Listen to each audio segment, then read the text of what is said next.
আসসালামু আলাইকুম, সবাই কেমন আছেন? যুক্তলা উচ্চ বিদ্যালয়ের মাঠে আজাদপুর সুজুতরণ ক্লাব বনাম উনকুট ফুটবল একাদশ খুবই হাড্ডাহাড্ডি একটা ফুটবল ম্যাচ চলতেছে আজকে। খেলার প্রথম হাফে আজাদপুর 3 গোলে এগিয়ে আছে, উনকুট মাত্র একটি গোল করতে সক্ষম হয়েছে। মোহাম্মদ সাইদি আজাদপুর আজকে ডিফেন্ডারের দায়িত্ব পালন করতেছেন, পড়ে গেছেন বাট বল ছাড়তেছে না, দেখতে পাচ্ছেন অনেক অসাধারণ খেলতেছে আজকে। বাম সাইড দিয়ে এগিয়ে যাচ্ছে, সঙ্গে মোহাম্মদ আকাশ স্ট্রাইকার, দেখা যাক গোল করতে পারে কিনা। শেষ পর্যন্ত বল ট্রাই করলেন না, ঠেকিয়ে দিলেন এক্ষেত্রে উনকুট ফুটবল একাদশের ফুটবলার। সো কর্নার, এক্ষেত্রে কর্নার হয়ে গেছে, কর্নার কাটতেছে অল্পের জন্য। আজাদপুরের স্ট্রাইকার মোহাম্মদ মাসুমের 5 ওয়ালো বলটা কিন্তু শেষ পর্যন্ত গোল হয় নাই, ঠেকিয়ে দিলেন এক্ষেত্রে আবাত্তি আকাশ। আকাশ আক্রমণ, আকাশ, দেখা যাক শেষ পর্যন্ত গোল করতে পারে কিনা। শেষে গোল। রেফারি মোহাম্মদ রাকিবের বাঁশি হোক বলতেছে বলটি গোল, তবে এক্ষেত্রে কিছুটা নাখুশ মনে হচ্ছে উনকুটের ফুটবলারদের। তারা বলতেছে বলটি ধরার পরে জালের সাথে জাস্ট হালকা টাচ লাগছে, জালটি ভিতরে বাইর হয়েছিল। তবে এক্ষেত্রে কিন্তু রেফারি মোহাম্মদ রাকিব আলোচনা করে গোলটি না দেওয়ার সিদ্ধান্ত নিলেন।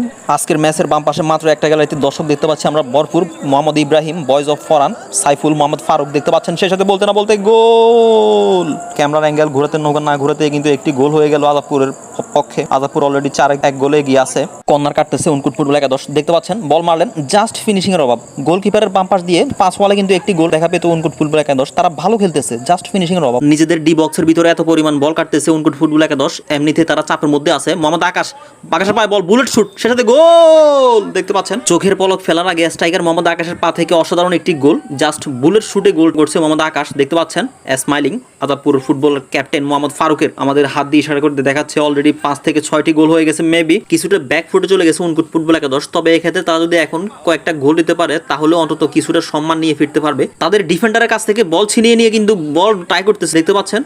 আসলে আমার মনে হচ্ছে উনকুট ফুটবল একাদশ তাদের মেন দল নিয়ে আসা নাই, মেবি তাদের ভালো একটা টিম। আমরা কিছু বছর আগেও দেখছি অনেক ভালো খেলে থাকেন উনকুট ফুটবল একাদশ। ডি বক্সের ভিতরে উনকুট ফুটবলাররা এত পরিমাণ থাকার পরও যেভাবে স্ট্রাইকার মোহাম্মদ আকাশ বলটি ট্রাই করতেছে, তারা আগাচ্ছে না। মেন সমস্যা হলো এখানে তাদেরকে অনেক ব্যাকফুটে মনে হচ্ছে, তাদের বডি ল্যাঙ্গুয়েজ দেখে মনে হচ্ছে তারা অনেক নার্ভাস। আসলে মাঠটি কিন্তু ছোট, তারা প্রথম হাফের নামার খেলার পরে অন্তত বোঝানো উচিত ছিল যে ছোট মাঠে এখানে বল অতিরিক্ত কাটাকাটি সম্ভব না। মোহাম্মদ জায়েদ অসাধারণ খেলে থাকেন, অনেকক্ষণ পরে দেখলাম উনকুট ফুটবলাররা যে একটা বল অন্তত ছিনিয়ে নিতে অসাধারণ ফাস্ট, সেই সাথে থ্রু হয়ে গেলে এক্ষেত্রে।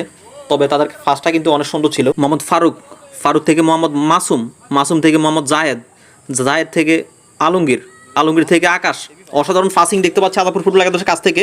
সেটা আবারও আক্রমণে জাহেদ, তবে না শেষ পর্যন্ত কিন্তু ঠেকিয়ে দিলেন এক্ষেত্রে। ঠেকিয়ে দিলেন উনকুটের গোলকিপার। আসলে উনকুটের গোলকিপার কিন্তু অনেক ভালো করতেছে, সে যদি ভালো না করতো তাহলে কিন্তু আরো অনেকগুলো গোল খাওয়ার সম্ভাবনা ছিল উনকুটের। সে ভালো করার কারণে কিন্তু গোল কিছুটা কম খাইছে। তবে উনকুটের ডিফেন্ডার কিংবা স্ট্রাইকাররা তেমন একটা সুবিধা করতে পারতেছেন আজকে আমাদের যুক্তরাজ্য উচ্চ বিদ্যালয়ের মাঠে। সেটাতে আবারও আক্রমণ, এক্ষেত্রে কিন্তু গোল হওয়ার সম্ভাবনা আছে। উনকুট এগিয়ে যাচ্ছে না, অল্পের জন্য আজাদপুরের গোলকিপার মোহাম্মদ নাজমুল হোসেন অসাধারণ একটি সেভ দেখতে পেলাম তার কাছ থেকে। এবং